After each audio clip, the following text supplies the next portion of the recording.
I remember the name your songs, the biggest hit of 20th year. It was for you the surprise, or do you know about it before? No, I didn't actually know about it before. I was listening to the show live, just like everybody else.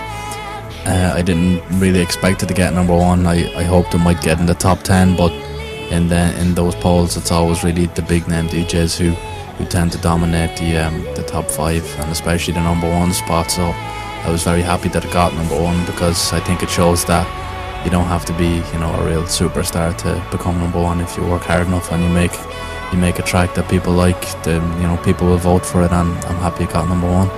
What do you first? What do you think? You are the first producer or a DJ?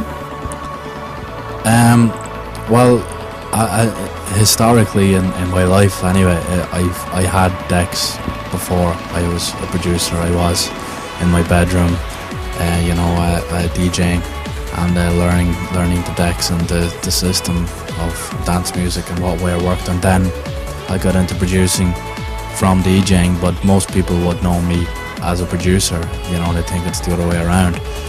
But I would probably get more enjoyment out of production, if I'm honest, because I like the environment of a studio and to relax and do things in your own time, and there's a lot less pressure because there's no deadlines, whereas when you're DJing it's all a bit of live performance, and that is very exciting in its own right. But the production, I like it because you can take more time to make sure everything is a lot more perfect, and I'm a perfectionist, so I like to make sure that all my tracks have as much as I can put into them. And sometimes when you're DJing live, you don't have as much control over the final result, depending on the club or the sound system or the decks or where you're playing. So DJing for me is all about the live representation of my music that I've spent so much time in the studio making. But I get more personal satisfaction out of people enjoying my music rather than a DJ set.